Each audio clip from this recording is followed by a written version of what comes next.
I'm Qiang coming from the Huazhong University of Science Technology. The first author was unable to attend the conference due to emerging event last week. We replaced him to present our work. The topic is re-architecting buffered I/O in the era of the high bandwidth SSD.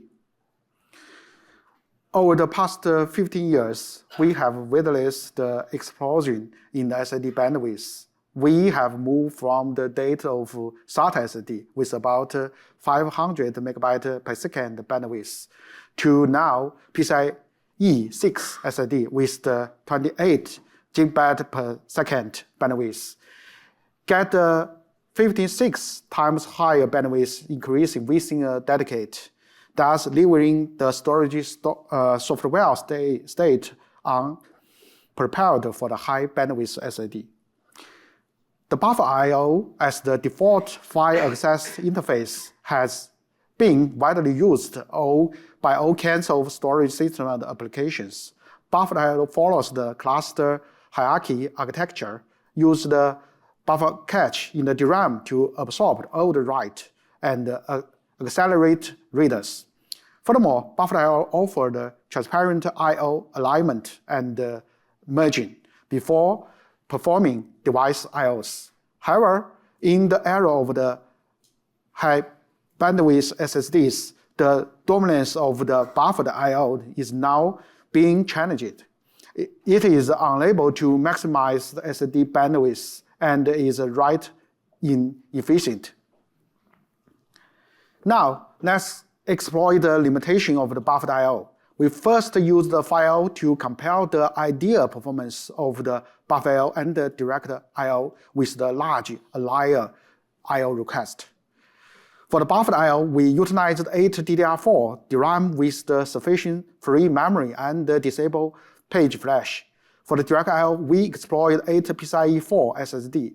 The memory bandwidth is approximated 4 times that of storage bandwidth. However, the throughput of the direct I/O outperformed that of the buffer I/O by 1.10 times or to 4.46 times. The limited maximal write bandwidth of the buffered I/O is caused by the high cost of the page cache management, such as page allocation, looking up, page state maintenance, LRU list management for aging and reclaim. In the Snow storage era, the management cost of the page cache generally was ignored. Nowadays, it has been a performance bottleneck. Further, we examined the performance of the buffered I/O in memory constrained scenarios. We used the 16 user series to represent write-intensive scenarios and let each series exclusively access a dedicated file to avoid log contention caused by concurrent file access. The results show that, except for BTRFS, which is limited by the all concurrent issue, the write throughput of the file system, while buffered I/O is higher dependent on the available memory. Despite enable page flash throughout the entire process. This indicates that buffered I/O requires sufficient free memory to suspend the high write throughput. Even a slight reduce in the memory supplies can significantly degrade the performance.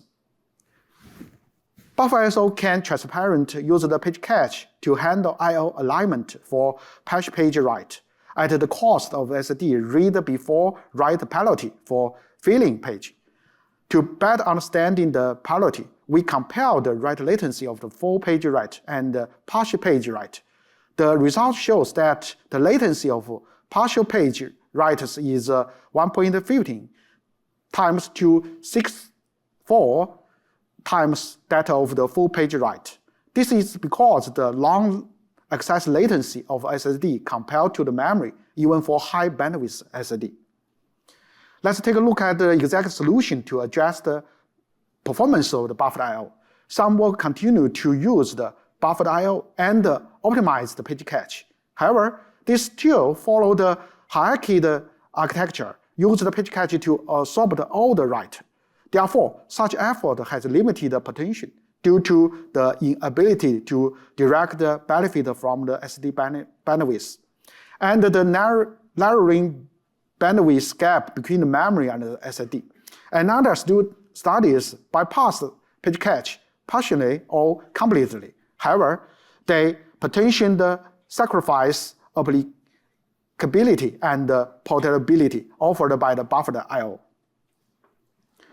We want buffer I/O with both user-friendly and high performance.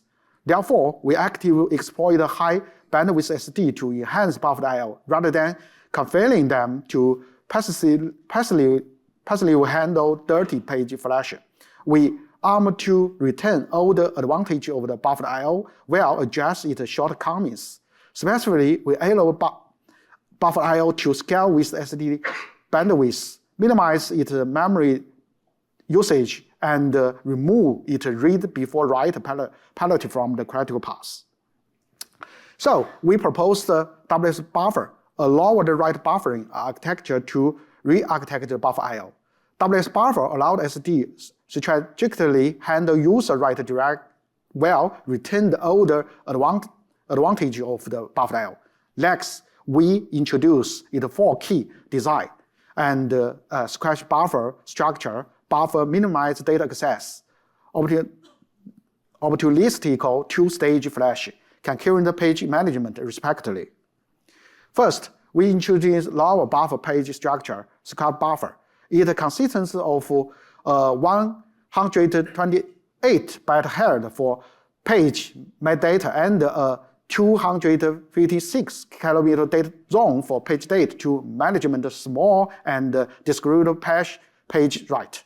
Scratch buffer is used to absorb the page part of a write and take out the write handling responsibility from the page cache, and allow the page cache to focus on its stress in the read cache.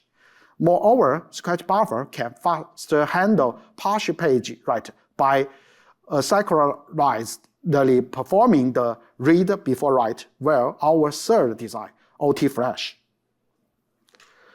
We further designed a buffer minimized data access to collaborative utilize scrap buffer, page cache, and SSD to handle various user access. WSBuffer direct sent nudge SSD block aligned part of the writes to the SSD, thereby leveraging SSD high bandwidth, and use the scrap buffer to keep residual partial page part right to the saved memory. Page cache only handle reads, and the memory saved by write can be used to further accelerate read. Moreover, this design also simplifies and issue data consistency by separating the dirty scrap pages from the clear memory pages. We design an opportunistic 2-stage flashing, OT flash, for scratch buffer.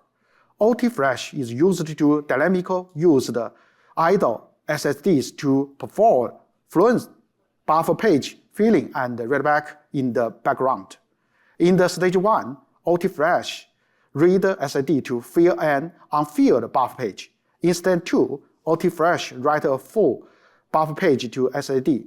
Moreover, since SSD can strategically handle foreground write directly, OT flash design can SSD load a wireless to avoid send flash I/O to business SSD. Finally, WSBuffer design a concurrent page management to minimize the local contention between concurrent page operations. For scratch buffer, WSBuffer implement a slight modified X-array, SX-array, to manage the scratch page insertion and deletions, and introduce per page logs to maintain scratch buffer page state for OT flash. SX-array perform normal X-array insertion operations while adopted delay and opportunistic deletions. For page cache, due its read-only design, it continues to use X-array without serious log contention. Now, let's evaluate WSBuffer. We used 8 PCIe 4 Samsung 200 Lightning Pro, configured them as the RAID 0. WSBuffer is implemented on XFS and Linux kernel 6.8 because XFS boasted the best benefit I/O performance in the neutral Linux file systems, make its performance optimization both challenging and compelling. We compare WSBuffer with the 4 popular Linux file systems, x84, F2FS, BTRFS, and XFS, and the SATA buffered I/O optimization, scale catch, and the SATA hybrid high buffered and direct scale larger out I/O. First, we examine the write performance. This figure shows that average write latency. For the full page write, WSBuffer achieve up to 6.29 times high performance than based file systems due to efficiently scale page management and SSD performance utilization. For the page write, WSBuffer achieve up to 82.18 high performance than based file system because WSBuffer removed the read before write penalty of the page write. To answer the national question, what the effect of the user direct I/O only or the hybrid direct buffer I/O is, we compared WSBuffer with direct I/O and hybrid I/O. The result shows that WSBuffer achieved 1.59 times to 231 time high performance than baseline. This is because XFS while buffer I/O surface from the snow read before write of the page write. XFS while buffer I/O surface from the snow read modify write for I/O alignment. XFS while out I/O surface from the read before write for small write and read modified write for large write. WSBuffer can overcome these issues. We further evaluate the overall performance WSBuffer in the micro file bench. We evaluate WSBuffer on the unlimited memory and limited available memory scenarios respectively, including write-heavy NAND and read-heavy NAND. On the limited memory, WSBuffer achieves up to 2.84 times higher throughput than baseline. This demonstrates that WSBuffer improves data access performance without compromised data access performance. On the limited available memory, the advantages of the WSBuffer become even more pronounced, achieve up to 4.48 times performance improvement. This demonstrates that WSBuffer has a higher memory efficiency. Last, we demonstrate other benefits offered by the WSBuffer. WSBuffer saves up to the 99.66% memory usage on the write-heavy real-world applications and saves up to 28.4% CPU utilization. Its performance is independent of the RAID stress and can scale well with the SSD bandwidth. In summary, in our work, we explored and identified the efficiencies of the buffer I/O for high bandwidth SSD. And we analyzed and report its root cause, such as buffer overwrite in the correct path, but with the high software overhead, high memory dependency caused by limited concurrency of the page management, and slow page write due to high read before write penalty. We present WSBuffer allow the write buffering architecture to utilize the high bandwidth SSD to enhance buffered I/O. The improvements include throughput, latency, memory utilization, CPU utilization, and SSD bandwidth utilization. Thank you for your time and attention. If you have any technical questions, you can send an email to the address of Yekang, my student, as a first author. Thank you.